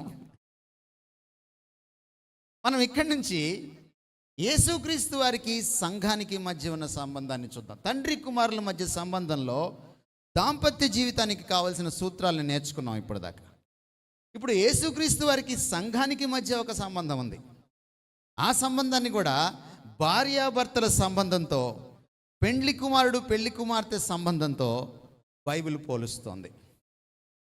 నా ఒకసారి మనం వెళ్ళి చూడడానికి, మీరు మీ పుస్తకాలని, దైవ గ్రంథాలని, సత్యవేదాన్ని, వాక్యాన్ని తెరిచి చూసుకోండి. ఎఫెసీ పత్రిక 5వ అధ్యాయంలో 22 నుంచి 33 వరకు, అంటే దాదాపుగా 12 వచనాల్లో మీకు అక్కడ యేసుక్రీస్తు వారికి సంఘానికి ఉన్న సంబంధం ఏమిటి, అందులో నుంచి భార్యాభర్తల మధ్య ఉన్న సంబంధంలో నేర్చుకోవాల్సిన విషయాలేంటో మనకి కనపడుతున్నాయి. అన్నీ మనం చూడడానికి మనకు సమయం లేదు, కానీ మీరు అక్కడ చూస్తే మీకేమర్థమవుతుంది? మళ్ళీ ఇక్కడ మోడల్ క్రీస్తు భర్తకి మోడల్, సంఘము భార్యకి మోడల్, రైట్? వారిద్దరి మధ్య సంబంధము భార్యాభర్తల సంబంధానికి మోడల్గా, నమూనాగా మనకి ఉంది. మనం చూస్తే నా సంఘంతో క్రీస్తు ఉన్న సంబంధాన్ని మనం చూస్తే, సంఘం కోసం క్రీస్తు ఏం చేశాడు? సంఘం కోసం, సంఘాన్ని ఎంత ప్రేమించాడు ఆయన? ప్రాణం పెట్టాడు. సంఘం కోసం ఏం పెట్టాడు? ప్రాణం పెట్టాడు. మరి భర్త భార్యని ఎట్లా ప్రేమించాలి? ప్రాణం తోడేయకూడదు, ప్రాణం పెట్టాలి భార్య కోసం. ప్రాణం పెట్టాలంటే ముందు ఒకటి జరగాలి, నీ ఈగో చచ్చిపోవాలి. ఈగో ఎక్కడ నువ్వు బతికించుకుంటావో అక్కడ ప్రేమ చచ్చిపోతుంది, గుర్తుపెట్టుకోండి. అమ్మాయిలకు కూడా ఉంటుంది ఈగో, స్త్రీలకేం తక్కువ ఉండదు ఈగో, చాలా ఉంటుంది. పురుషులకు కూడా ఉంటుంది ఈగో. ఎక్కడ అహాన్ని చంపుకుంటానో అక్కడ ప్రేమ బ్రతుకుతుంది. ఎక్కడ అహాన్ని పెంచి పోషించుకుంటానో అక్కడ ప్రేమ చచ్చిపోతుంది. యేసుక్రీస్తు సిలువలో చనిపోయినప్పుడు తను తాను చంపుకున్నాడు. కొన్నిసార్లు భార్యని ప్రేమించాలంటే నిన్ను నువ్వు చంపుకోవాలి. It's not easy. It's not easy. నీ ఈగో కంటే నువ్వు నీ భార్యను ప్రేమించిన నాడు you are a true wonderful marvellous husband.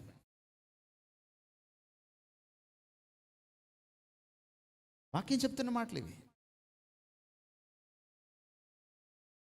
ఇప్పుడు సంఘం సంగతి చూడండి. సంఘం సంగతి చూడకముందు మీకు ఇంకో విషయం కూడా చెప్పాలి.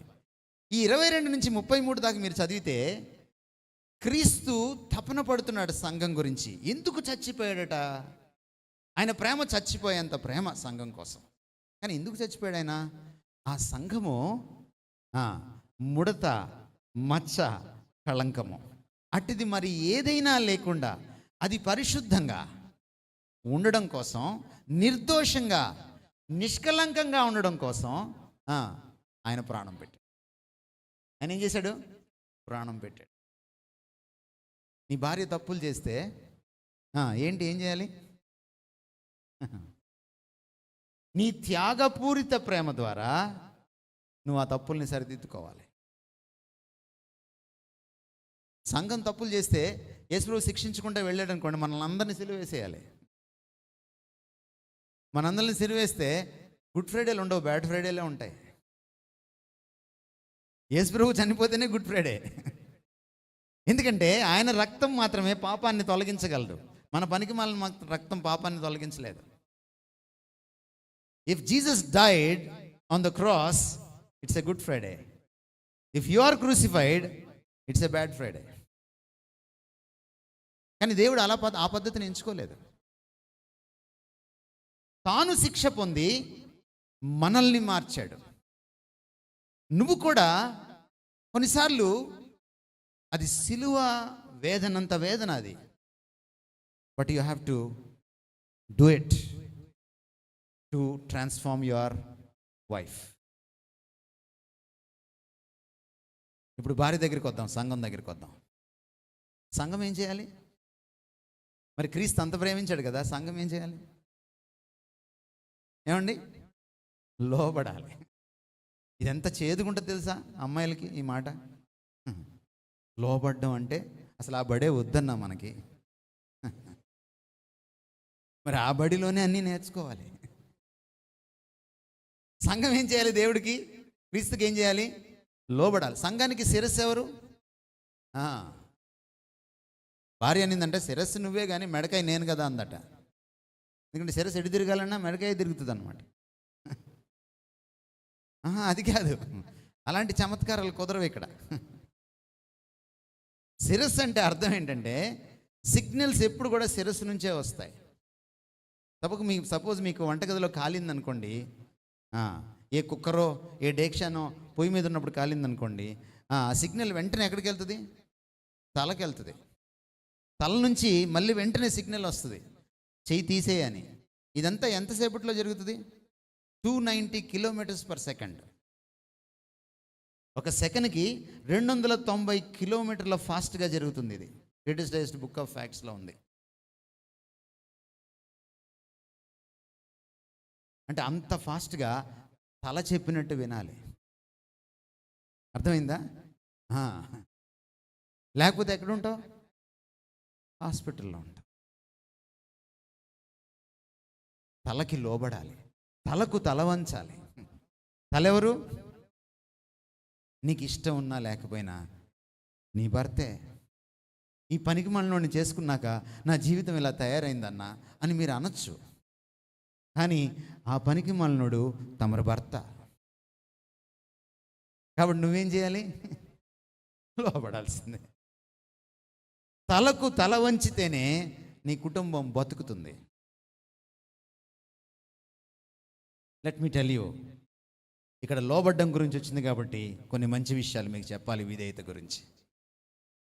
ఇందాక మనం అనుకున్నాం, పిల్లల పెంపకంలో కుటుంబం నుంచే రౌడీలు వస్తారు, కుటుంబం నుంచే రాజకీయ నాయకులు వస్తారు, కుటుంబం నుంచే మంచివాళ్ళు చెడ్డవాళ్ళు వస్తారు, కుటుంబం నుంచే ప్రధానమంత్రులు పలికిమాలిన వాళ్ళు వస్తారు, కుటుంబం నుంచే నేరస్తులు వస్తారు, నీతిపరులు వస్తారు అని మనం ఇందాక చెప్పుకున్నాం. పిల్లలు ఎప్పుడు నేర్చుకోవడం మొదలెడతారో తెలుసా? పిల్లలు ఎప్పుడు నేర్చుకోవడం మొదలెడతారో తెలుసా? వాళ్ళు 3 ఏళ్ల నుంచి నేర్చుకోవడం మొదలెడతారు. ఇప్పుడు పుట్టే పిల్లలు ఇంకా ముందు నుంచే నేర్చుకుంటారు. వాళ్ళు సెల్ ఫోన్ ఎప్పటి నుంచి ఆపరేట్ చేస్తున్నారు?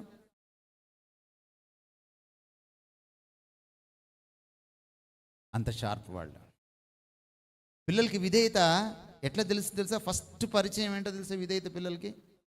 అమ్మ నాన్నకి లోబడ్డం చూసి నేర్చుకుంటారు. నాన్న చెప్పినట్టు అమ్మ వినలేదనుకోండి, పిల్లోడు ఏం నేర్చుకుంటాడు? ఓహో, ఇలా వినకూడదు అన్నమాట అని నేర్చుకుంటాడు.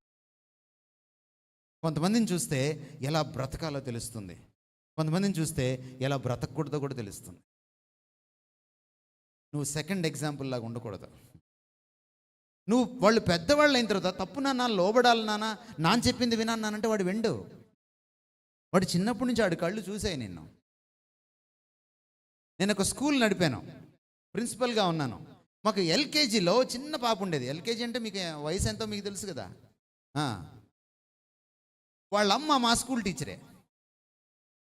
ఆ పాప ఇంటికి వెళ్ళి వాళ్ళ టీచర్ గారు ఏం చెప్పులు వేసుకుంటుంది, ఏమి స్టడ్స్ పెట్టుకుంటుంది, ఏ డ్రెస్ వేసుకుంది, ఏ కలర్ వేసుకుందో కూడా చెప్తుంది ఆ పాప. మీకు అర్థమైందా పిల్లలు ఎంత బాగా గమనిస్తారో?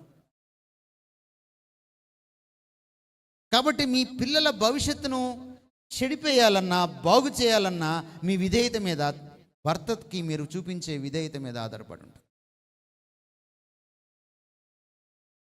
It's not a joke. చాలా కష్టం ఇది, కానీ ఇది సత్యం.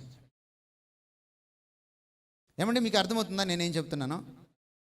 విధేయత గురించి మీకు ఇంకో మాట కూడా చెప్పాలి. విధేయత ఒక భాగ్యం. ఎందుకంటే విధేయతలో ఆశీర్వాదం ఉంది. ఫిలిప్పీ పత్రిక 2వ అధ్యాయం మీరు చదివితే యేసుక్రీస్తు వారి విధేయ మోడల్ కనపడుతుంది. అక్కడ మీకు వినయ విధేయ యేసు కనపడతాడు. ఆయన ఎలాంటి విధేయత చూపించాడంటే, ఆయన తండ్రితో సమానుడు, కానీ సమానుడుగా ఉండుట విడిచిపెట్టకూడని భాగ్యం అని ఎంచుకోలేదు. ఆయన కిందకి దిగాడు, ఆ దేవత్వం నుంచి కిందకి దిగాడు. సృష్టికర్త సృష్టములో ఒకరిగా మారాడు, మనిషిగా మారాడు. మనిషిగా కూడా మారినప్పుడు ఆయన రాజుగా పుట్టలేదు, దాసుడయ్యాడు. అంతటితో ఊరుకోలేదు. ఆయన తగ్గించుకొని, తనకు తానే తగ్గించుకొని ఖాళీగా చేసుకున్నాడు. ఎంత విధేయత చూపించాడంటే, మామూలు మరణం పొందడానికి కాదు, అత్యంత క్రూరాతి క్రూరమైన, హేయమైన, నీచమైన, నికృష్టమైనటువంటి ఒక శిలువ మరణాన్ని కూడా పొందడానికి రెడీ అయ్యేంత విధేయత చూపించాడు. 8వ వచనం దాకా ఉన్న మాటలు ఇవి. 2వ అధ్యాయము ఫిలిప్పీ పత్రిక 5 నుంచి 8 దాకా ఉన్నటువంటి విషయాలు ఇవి. 9వ వచనం ఎలా స్టార్ట్ అయిందో చూడండి. అందుచేత, ఉండండి, అందుచేత దగ్గర ఆగుదాం కాస్త. అందుచేత అని మీకు బైబిల్లో ఎప్పుడైనా కనపడితే మీరు వెంటనే వేసుకోవాల్సిన ప్రశ్న ఏంటంటే, ఎందుచేత? అందుచేత ఏం జరిగిందండి? అన్ని నామాల కంటే పైన, అన్ని ప్రభుత్వాల కంటే పైన, అన్ని అధికారాల కంటే పైన ఆయన కూర్చున్నాడు వెళ్ళి. ఈరోజు ప్రతి నాలుక ఆయన ప్రభు అని ఒప్పుకోవాలి. ఈరోజున ప్రతి మోకాలు ఆయన ముందు వంగాలి. ఎందుచేత? విధేయత చూపించడం చేత. విధేయత నుంచి ఏమొచ్చింది? అధికారం వచ్చింది. Let me tell you one thing.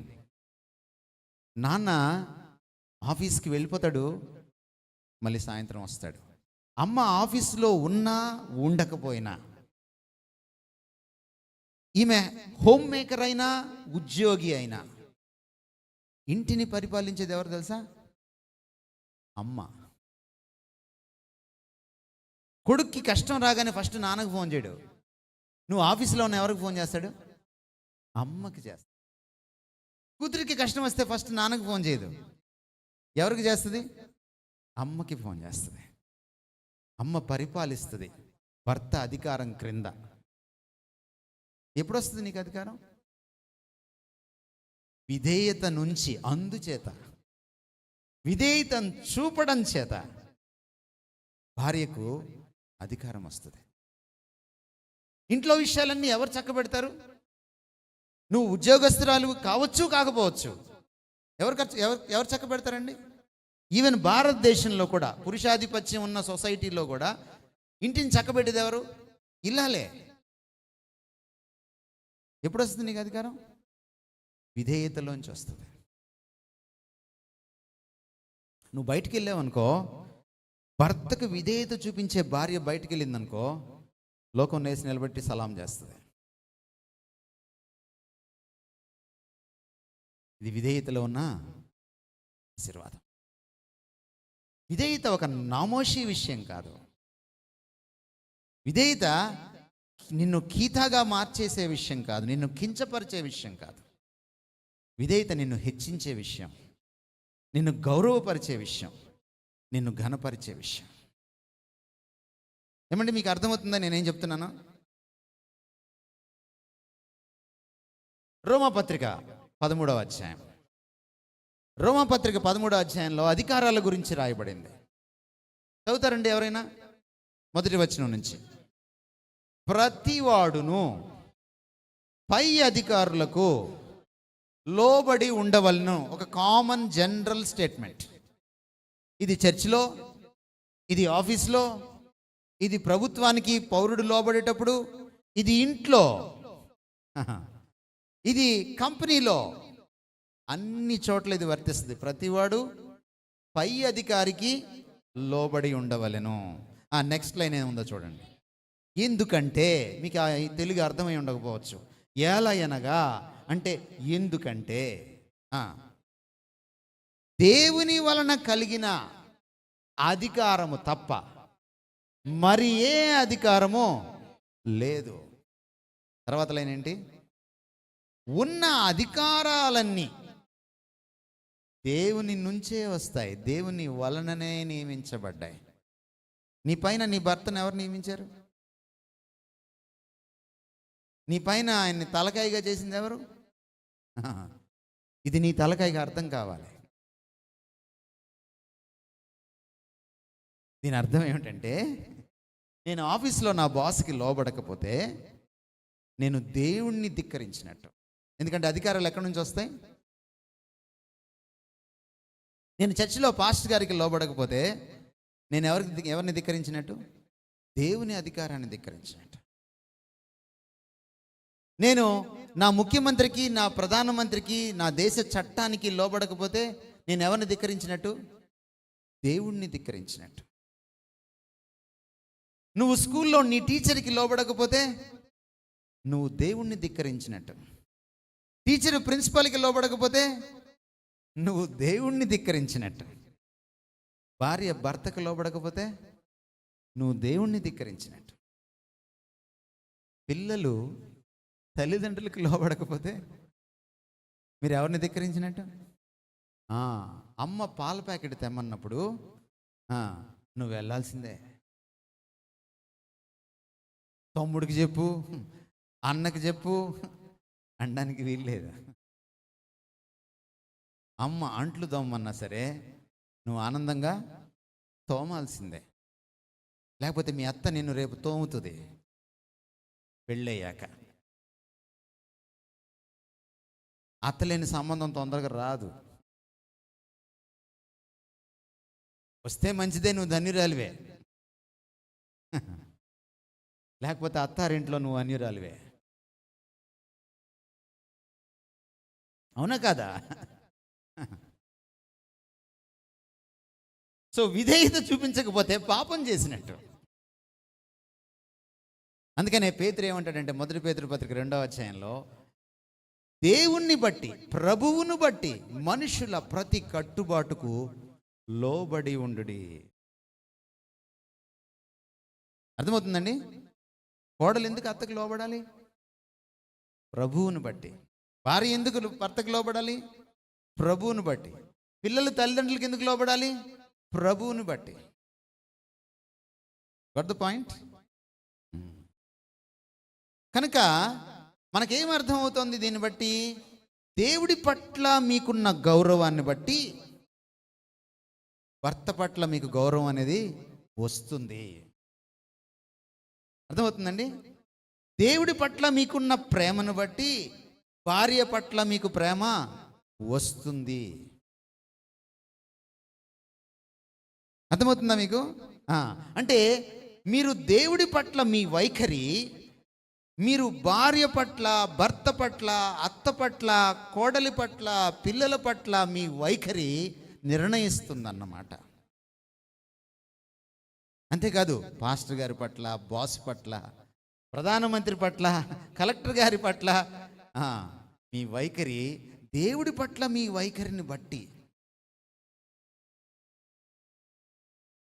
నువ్వు దేవుడికి భయపడితే విధేయుడిగా, విధేయురాలిగా జీవిస్తావు. విధేయతలోంచి అధికారం పుడుతుంది, ఆశీర్వాదం వస్తుంది. Let me close. కొన్నిసార్లు వివాహం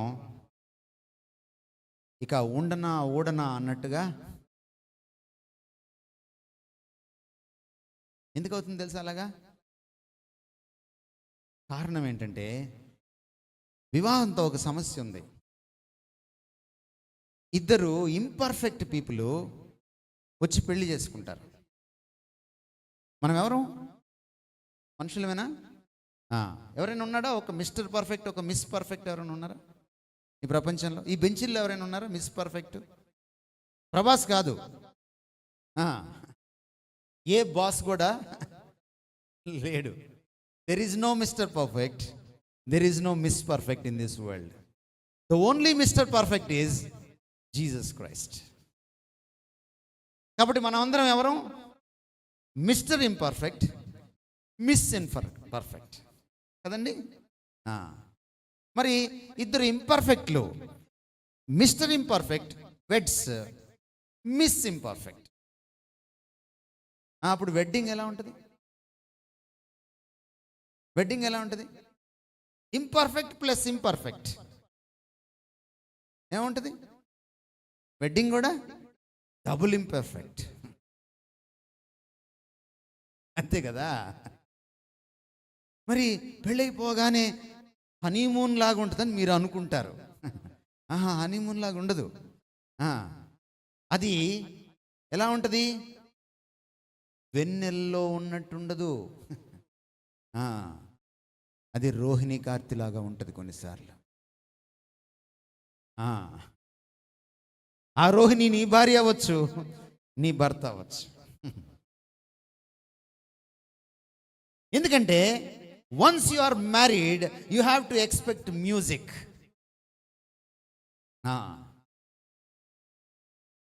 ఎందుకంటే రెండు ఇంపర్ఫెక్ట్లు కలిసాయి కాబట్టి. అందుకని మీకు వివాహంలో ఎవరు కావాలి? మిమ్మల్ని పర్ఫెక్ట్ చేసేటువంటి ఒకే ఒక మిస్టర్ పర్ఫెక్ట్ మీకు కావాలి. That's Jesus. యోహాను సువార్త 2వ అధ్యాయంలో ఒక మాట ఉంటుంది, Jesus was invited to the wedding.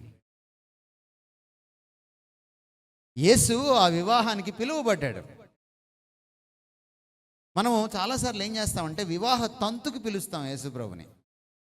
వివాహం తంతు కాదు. తంతునామేనా అని మాంగళ్యం తంతునామేనా అని ఒక మంగళసూత్రం కట్టడానికి. అది తంతు కాదు. అది ఏమిటంటే జీవితాంతం ఉండేది. మీరు పిలవాల్సింది యేసుక్రీస్తుని వివాహ వేడుకకి కాదు, వివాహ జీవితంలోకి. ఎప్పుడైతే భర్త క్రీస్తుకి లోబడుతూ భార్యను ప్రేమించడం, క్రీస్తుని మోడల్గా పెట్టుకొని నేర్చుకుంటాడో, ఎప్పుడైతే భార్య క్రీస్తుకి లోబడుతూ ఆయన్ని మోడల్గా పెట్టుకొని భర్తను ప్రేమించడం, ఆయనకి విధేయత చూపించడం నేర్చుకుంటుందో ఆ వైవాహిక జీవితం క్రమేపీ పర్ఫెక్ట్ అవుతుంది. మన ఇంపర్ఫెక్ట్ బతుకుల్ని పర్ఫెక్ట్గా చేయగలిగింది వన్ అండ్ ఓన్లీ గాడ్. మీరు మలాకి గ్రంథం 2వ అధ్యాయం మీరు చదివితే మీకు అద్భుతమైన విషయాలు అక్కడ మాట్లాడతాడు దేవుడు. విడాకుల్ని నేను ద్వేషిస్తున్నాను అంటాడు. మీ వివాహానికి చాలాసార్లు చూడండి, కొంతమంది వచ్చి సంతకం పెడతారు. ఏం సంతకం అది? సాక్షి సంతకం కదండి. మీ వివాహంలో గొడవలు వచ్చినప్పుడు ఈ సాక్షులు ఏమవుతారు? కనపడతారా? కనపడరు. మరి వీళ్ళు ఎందుకు సంతకం పెడతారో తెలియదు.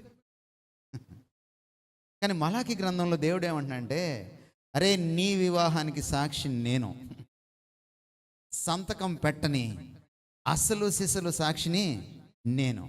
నీ భార్యని కానీ నువ్వు సరిగ్గా చూడకపోతే నీ సంగతి నేను చూస్తా అంటున్నాడు దేవుడు.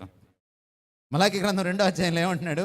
నీ భార్యని నువ్వు సరిగా చూడకపోతే నీ సంగతి నేను చూస్తా. Take care. మనం ఎక్కడ స్టార్ట్ చేసాం? వివాహాన్ని ఎవరు నియమించారు? దేవుడు నియమించాడు. దాన్ని కానీ సరిగా మనం నెరపకపోతే ఫస్ట్ కోపం ఎవరికి వస్తుందో తెలుసా? అమ్మ నాన్నకి, అత్తమామలకి రాదు, ఫస్ట్ దేవుడికి వస్తుంది. నీ వివాహాన్ని కాపాడుకోవాల్సిన బాధ్యత, ప్రేమతో పెంచి పోషించుకొని దాన్ని పదిలంగా ఉంచుకోవాల్సిన బాధ్యత నీది. నీ వైవాహిక జీవితం గురించి నువ్వు దేవుడికి లెక్క చెప్పాలి. ఎవరు అకౌంటబుల్. విడిపోవడం చాలా ఈజీ, కలిసి ఉండడం చాలా కష్టం. క్రైస్తవ బ్రతికే కష్టం. అది సులభమైంది కాదు, అది ఇరుకు మార్గం, అది విశాల మార్గం కాదు. కష్టమైన నష్టమైన నువ్వు కలిసి ఉండాలి. ఆ కష్టంలోనే నష్టంలోనే ప్రేమించడం నేర్చుకోవాలి. ఇదే మలాకి గ్రంథం 2వ అధ్యాయంలో ఆయన అంటున్నాడు, పిల్లలు దేవుని సంతతి అట. ఇందాక చెప్పాను కదా, వివాహాన్ని ఎందుకు సృష్టించాడు ఆయన? ఈ భూమి మీద తన యొక్క ఉద్దేశాలను నెరవేర్చుకోవడానికి. పిల్లల్ని ఎందుకు ఇస్తాడు తెలుసా? వాళ్ళని ఇంజనీర్లను, డాక్టర్లను చేయడానికి కాదు. అదేంటో కానీ మన ఆంధ్రప్రదేశ్లో, తెలంగాణలో ఇంజనీర్లే అవ్వాలి, డాక్టర్లే అవ్వాలి, మరి పేషెంట్లు ఎవరో తెలీదు.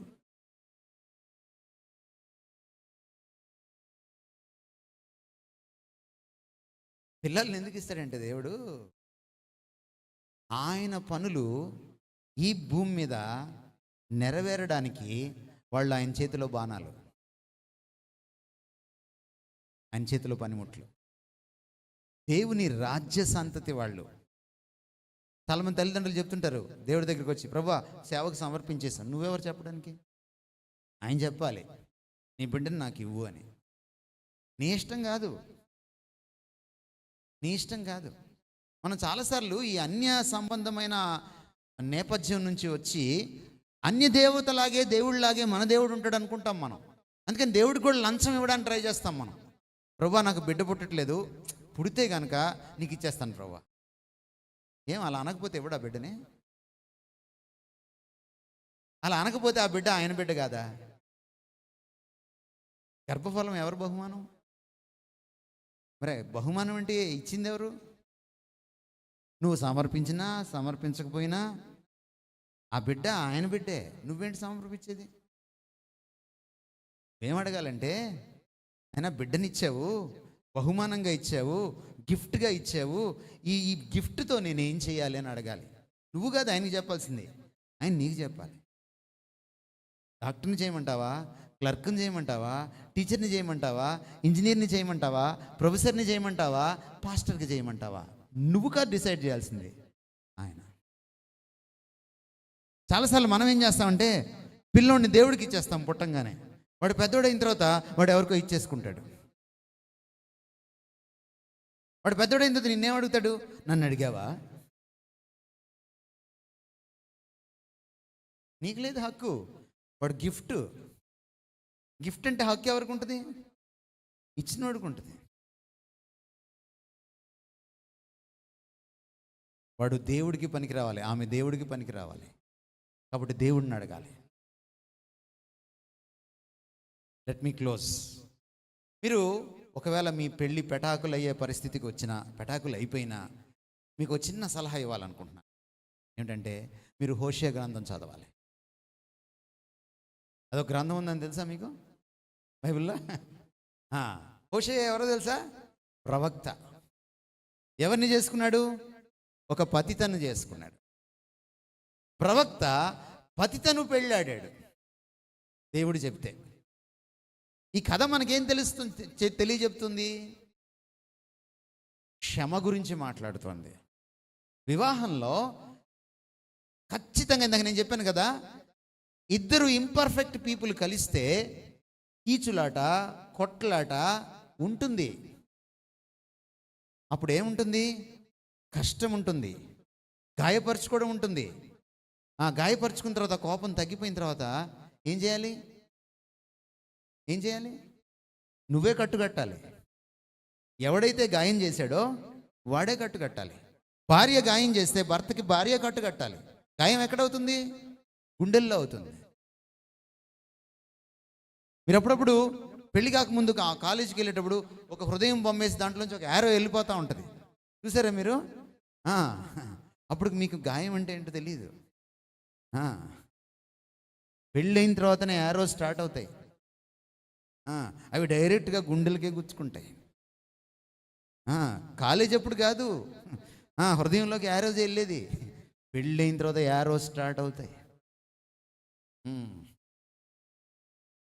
ఏం చేయాలి అప్పుడు? గాయం ఎవరు చేశారో వాళ్ళే గాయం కట్టాలి. ఒకవేళ కట్టకపోయినా క్షమించడం నేర్చుకోవాలి. హోషేయ కథ మనకేం చెప్తుందంటే, భార్యను మళ్ళీ మళ్ళీ క్షమించాడు. హోషేయ కథలో గొప్పవాడు హోషేయ కాదు.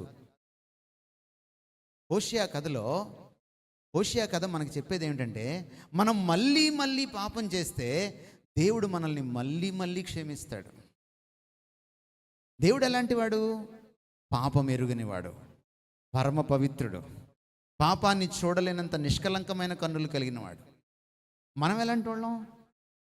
పాపమే తప్ప వేరేది ఎరగని వాళ్ళం. ఏమండి?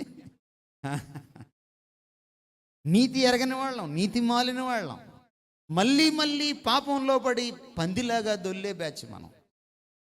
పాపపు పందులం మనం. చేసిన తప్పే మళ్ళీ చేసే బ్యాచ్ మనం. ఈ పరమ పవిత్రుడు పరమ నీచుణ్ణి ఎన్నిసార్లు క్షమిస్తాడు? ఇప్పుడు భార్య భర్తల దగ్గరికి వద్దాం. భార్య ఎవరు? నీ తోటి పాపి, పాపంలో నీ కొలీగ్. భర్త ఎవరు? నీ తోటి పాపి, పాపంలో కొలీగ్. పాపం లేనోడు, పనికి మాలినోడిని, పాప పంకిలిన వాడిని అన్నిసార్లు క్షమిస్తే నీ కొలీగ్ని నువ్వు క్షమించలేవా? అదే హోషేయ గ్రంథం. ఏమంటే అర్థమైందా మీకు? ఎవరైనా విడాకులు తీసుకోవాలనుకుంటే ఒక 6 నెలలు హోషేయ గ్రంథం ధ్యానం చేయండి, మీకు క్షమించడం వస్తుంది. గుడ్ ఫ్రైడే చేసుకోవడం కాదు, ఆ క్షమ ఎంత గొప్పదో మీకు తెలిసిన నాడు భార్య భర్తని, భర్త భార్యని క్షమించడానికి ఒక ఫౌండేషన్ ఉంది ఇక్కడ. ఇతర మతాల్లో క్షమకి ఫౌండేషన్ లేదు, క్షమకి ఇన్స్పిరేషన్ లేదు, క్షమకి కారణం లేదు. కానీ యేసుక్రీస్తు సిలువలో క్షమకి పునాది ఉంది. క్షమించినప్పుడు పగిలిపోయే అద్దం లాంటి ఒక పెళ్ళి కూడా పగలకుండా బతికిపోతుంది. అర్థమవుతుందండి మీకు నేనేం చెప్తున్నాను?